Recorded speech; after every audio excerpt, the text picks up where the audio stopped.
लोगों के लिए ऑफर है, क्योंकि पीडब्ल्यू को 4 साल हो चुके हैं।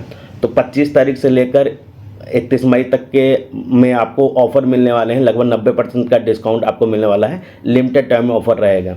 अगर अपने सरकारी इंजीनियर आपको बनना है, आपको अपना सपना पूरा करना है, तो पीडब्ल्यू के ऑल ए जेई बैचेज, जो भी SSC JE, RRB JE, UP triple C JE, जिस भी एग्जाम की तैयारी कर रहे हो कर लीजिएगा, क्योंकि 90% तक का डिस्काउंट आपको इसमें अवेलेबल मिलने वाला है। तो कुछ बैचेस की जानकारी मैं आपको बता दे रहा हूँ। जैसे कि इस समय अभी एसएससी जेई टेस्ट सीरीज मिल रही मात्र 59 रुपीज़ में मिल रही, सबसे बेहतरीन ऑफर है। अच्छों का बैच 2.0 बैच भी मिल रहा है 1999 रुपये में। आरआरबी जेई का एक्सप्रेस बैच 2.0 बैच भी मात्र 1899 रुपये में। कर्तव्य बैच 2999 रुपये में। UP triple C JE foundation batch 1499 रुपये में। यूपी ट्रिपल सी वाले ज्वाइन कर लेना।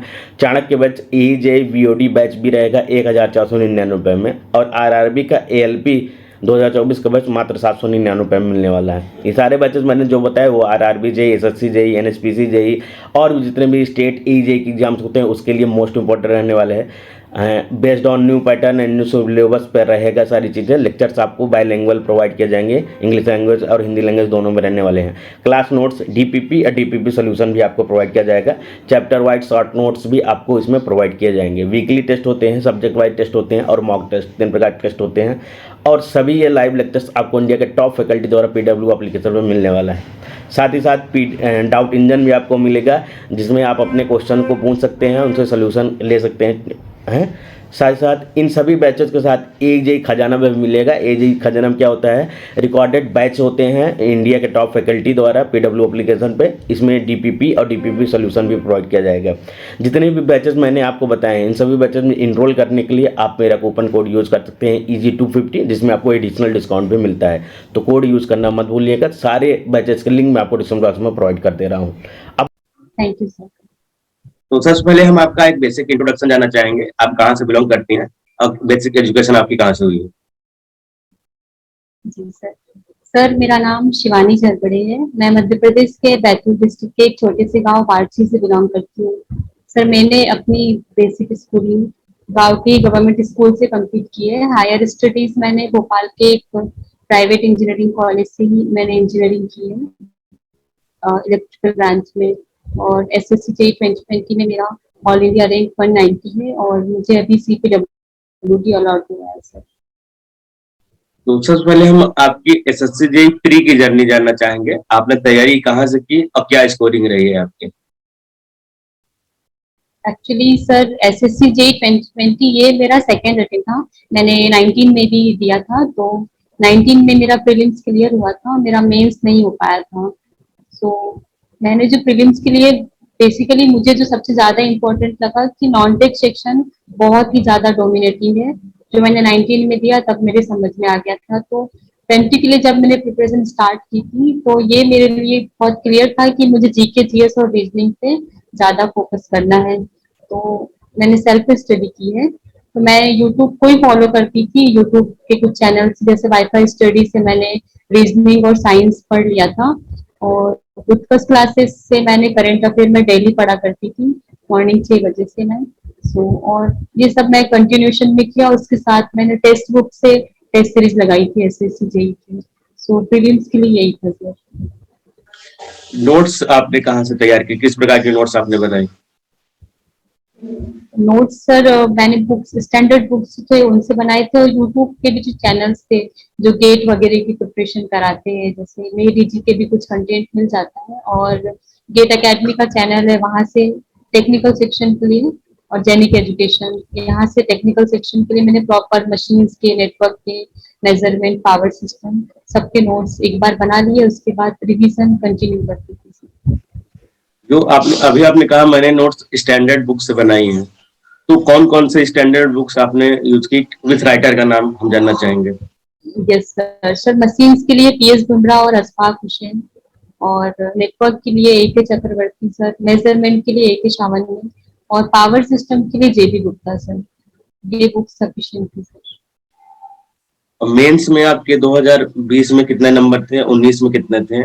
और आपने मेंस में 2 घंटे का होता है 300 नंबर का, उसकी प्रैक्टिस कहाँ से की आपने? सर मेंस में मेरे 210 मार्क्स है सर आउट ऑफ 300। और मेंस के लिए सर मैंने एक रीजनल यहाँ जो भोपाल में ही था, यहाँ से एक टेस्ट सीरीज लगाई थी सर मेंस की। और मेरी जी की जो बुक आती है मेंस के लिए प्रीवियस ईयर क्वेश्चंस वाली, उसको भी 3-4 बार प्रैक्टिस तो कर ही ली थी सर। और आईएएस के जो क्वेश्चंस होते थे जैसे मशीन्स के, पावर सिस्टम के, वो सिलेक्टेड क्वेश्चंस लगाए थे। तो ये रीजनल टेस्ट सीरीज आपने ज्वाइन की थी, कहाँ की ज्वाइन की थी, नाम बताना चाहेंगे आप? ये सर एक गेटवे टू सक्सेस इंस्टीट्यूट था, उन्होंने प्रोवाइड की थी, तो वहां से ज्वाइन किया था। तो कितने नंबर आते थे आपके टेस्ट सीरीज में? टेस्ट सीरीज में सर उतने नंबर आ नहीं पाते थे मेरे, 150 170 ऐसे ही थे। धीरे धीरे जो भी मेरे लूप होल्स थे, जो भी मेरा, जहाँ भी मेरा वीक एरियाज थे, मैंने वहाँ काम किया और धीरे धीरे सारे टॉपिक कंप्लीट किए थे सर। स्टार्टिंग में तो कम ही मार्क्स आते थे, धीरे धीरे इम्प्रूव हो जाते हैं। तो जो नए बच्चे अभी स्टूडेंट जो इंटरव्यू देख रहे हैं, उनको क्या बताना चाहेंगे कि नोट्स बनाते समय किन बातों का ध्यान रखना चाहिए? सर नोट्स के लिए आप मेक श्योर कीजिए कि आप जो आपकी राइटिंग स्किल्स है वो ज्यादा इम्पोर्टेंट है। तो आप जहाँ से भी जो भी कंटेंट पढ़ रहे हैं उसका पूरा पूरा उसमें ट्रूथफुल होना चाहिए। लाइक अगर आप मशीन्स में ही कुछ पढ़ रहे हैं कोई पर्टिकुलर टॉपिक, तो उसका जो भी कंटेंट है, जो भी एक्सट्रैक्ट है, वो सारा होना चाहिए। इसके लिए आप 1-2 बुक रिफर कर सकते हैं, यूट्यूब चैनल्स भी। एक बार नोट्स प्रॉपर बन गए उसके बाद फिर आपको ओनली रिविजन नहीं करना होता है। So notes are more important, उस पर ज्यादा फोकस करना चाहिए। एक सबसे अच्छी स्ट्रेटजी आती है रिवीजन के लिए। जैसे आपने अभी बताया कि मैंने मेडिजी की बुक पर 3 से 4 बार रिवीजन कर लिया, तो उसके लिए कब यानी कि किस प्रकार का आपने प्लान बनाया था कि इतने दिन में इतना रिवाइज कर लेना है, क्या कैसे आपने प्लानिंग की थी रिवीजन के लिए? सर जैसे ही मेरा प्रीलिम्स का एग्जाम कंप्लीट हुआ था 2020 वाला, उसके बाद से, क्योंकि जनरली मेंस में बहुत ही कम टाइम मिलता है, 10 to 15 डेज मैक्सिमम मिलते हैं, लेकिन इस बार हम लोग को टाइम ज्यादा मिल गया था। बट मैंने वही प्रीलिम्स के सेकेंड डे से ही प्रिपरेशन स्टार्ट कर दी थी। जितने भी मेरी बुक्स थे जिस उसमें भी जो क्वेश्चंस होते हैं, स्टैंडर्ड क्वेश्चंस होते हैं, स्टैंडर्ड बुक से क्वेश्चंस, और मेरी जी की बुक 3-4 बार लगाती थी। तो मॉर्निंग में सुबह से उठ के ही मैं क्वेश्चंस एक बार देख लेती थी और प्रॉपर खुद से लिख लिख के देखा करती थी। और फिर शाम को 2 बजे के बाद 2 से 4 बजे तक मैं डेली एक मॉक टेस्ट लगा लेती थी मेंस का। ये 2-3 दिन के गैप में लगाती थी, क्योंकि ये बहुत ही लिमिटेड क्वेश्चंस अवेलेबल होते थे इसमें, 10 से 15 पेपर्स ही थे। तो इसके अलावा एसएससी जेईई के अलावा आपने कौन कौन से एग्जाम दिया और क्या स्टोरी रही है, कहाँ तक उसमें आप पहुंचे? सर एसएससी जेईई के अलावा मैंने डीएफसीसीआईएल दिया था, इसमें मेरा केवल 2 नंबर से रह गया था। एसपीसीएल दिया था, उसमें भी 5 या 6 नंबर से मेरा नहीं हुआ था। एचएल भी दिया है, एसएससी जेईई 19 भी दिया था, उसमें तो मेंस भी लिखा था, फिर नहीं हुआ था। आरबीएनएल भी दिया है। तो ऑलमोस्ट जितने सारे एग्जाम्स आते थे सब में अपीयर हुई हूँ मैं। और 1-2 मार्क्स से या फिर बहुत ही ज्यादा बाउंड्री के पास आके भी सिलेक्शन नहीं हो पाया था, बट फाइनली 2020 में सिलेक्शन हो ही गया सर। बच्चे यहीं पे डिमोटिवेट होते हैं कि मैं हमने एग्जाम दिया, 2 नंबर से चूक गए, 5 नंबर से चूक गए, 3 नंबर से चूक गए। तो उस समय जब आप डिमोटिवेट होती थी, ये बच्चों के लिए बहुत इंपॉर्टेंट क्वेश्चन है, जब आप डिमोटिवेट हुए तब आपने क्या किया है? सर इस टाइम पर डिमोरलाइज होना बहुत ही नॉर्मल है। तो यूजुअली जब भी मैं डिमोटिवेट होती थी मैं अपने पापा से बात करती हूँ। तो मेरे पापा एक फार्मर है, वो मुझे यही सजेस्ट करते थे, क्योंकि वो उनका एकदम नॉर्मल यही समझाते थे कि हम लोग खेती करते हैं, तो किसी साल अगर बारिश अच्छी नहीं होती है तो हम नेक्स्ट ईयर से फसल बोना बंद तो नहीं कर देते है ना। एक बार अगर आप डिमोटिवेट हो जाते हैं या फिर एक बार सक्सेस नहीं मिलती है तो आप ट्राई करिए, तो नेक्स्ट टाइम जरूर ट्राई करने को, यही मेरे पापा हमेशा मुझे सपोर्ट करते थे। और फिर जो भी थोड़ा बहुत कमियां मुझे लगता था कि ये टॉपिक मैंने छोड़ दिया है, इस टॉपिक से नहीं आया है, तो वो टॉपिक को फिर मैं वापस से तैयार कर लेती थी। जैसे आपने तैयारी जब स्टार्ट की तो आपके साथ आपके फ्रेंड्स वगैरह भी तैयारी स्टार्ट किए होंगे, तो उनका सिलेक्शन नहीं हुआ, आपका हो गया। तो इसमें एक स्टूडेंट गलती क्या करते हैं तैयारी के समय, और आपने उस लूप होल को कैसे दूर किया, वो जानना चाहेंगे? सर जो चीज मैंने ऑब्जर्व की है वो है कंसिस्टेंसी। आपको डेली पढ़ना होगा और डेली रिवाइज करना होगा। तो बहुत सारे स्टूडेंट यही करते हैं, कुछ टाइम पढ़ते हैं, फिर जब वैकेंसी आती है तब फॉर्म भरते हैं, तब स्टार्ट करते हैं। तो ऐसा नहीं करना होता है। प्रिपरेशन के टाइम आपको ऑलराउंडर होना होता है, आपको सारा कुछ पढ़ना होता है। जैसे कि आप एसएससी के लिए, ओनली एसएससी के लिए भी फोकस नहीं रह सकते, जितने भी सारे एग्जाम आते हैं उनका जो सेक्शन होता है, जैसे एप्टीट्यूड सब में आता है, इंग्लिश ऑलमोस्ट सभी में आता है, तो सारी चीजों को बैलेंस करके हुए प्रिपरेशन के टाइम सबको पढ़ते चलिए, और फिर जब एग्जाम आता है 1-2 महीना का टाइम रहता है, उस टाइम उसके ओरिएंटेड पढ़ लीजिए। सो कंटिन्यूटी बहुत ज्यादा जरूरी है सर। सबसे ज्यादा जरूरी होता है एग्जाम प्रिपरेशन के लिए स्टूडेंट का बैकग्राउंड सपोर्ट, फैमिली सपोर्ट। तो आपकी तैयारी में आपकी फैमिली में किसने सपोर्ट किया?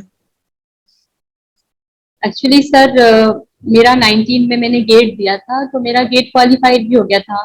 तो डीप एंड डाउन ये मुझे भी पता था कि बहुत ज्यादा फाइनेंशियल असिस्टेंट मुझे नहीं मिल पाएगा, तो मैंने साइड बाय साइड एमटेक करना स्टार्ट कर दिया था।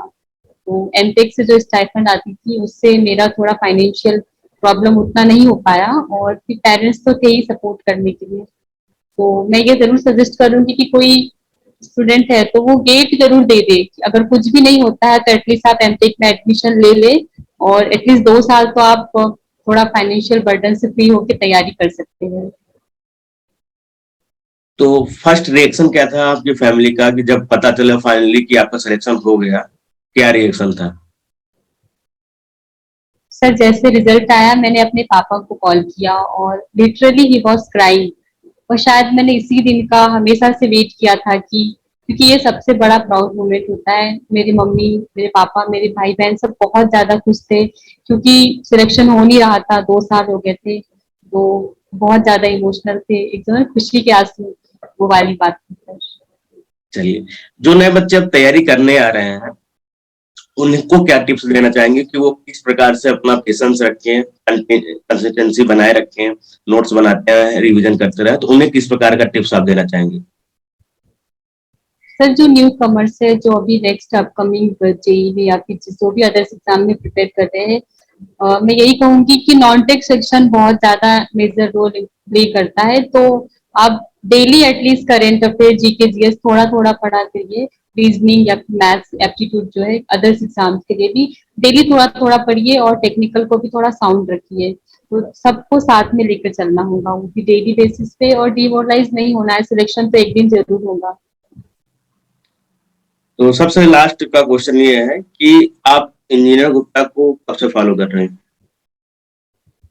सर फ्रॉम लास्ट 2 इयर्स यहाँ पे, क्योंकि सभी सिलेक्टेड कैंडिडेट का इंटरव्यू आता था, तो मैं लास्ट 2 साल से तो सबके वीडियोस देखती थी ऑलमोस्ट सभी बच्चों की। तो ये बहुत ज्यादा मुझे मोटिवेट करता था, मुझे भी लगता था कि ये सब लोग करते हैं, मैं भी करूंगी, और फिर एक दिन if I get a chance तो मैं भी इंटरव्यू दूंगी। ये था सर। तो आज चांस मिल गया है तो कैसा लग रहा है आपको? बहुत अच्छा लग रहा है सर, बहुत खुश हूँ। चलिए ठीक है, बहुत अच्छा लगा शिवानी जी आपके साथ इंटरव्यू करके।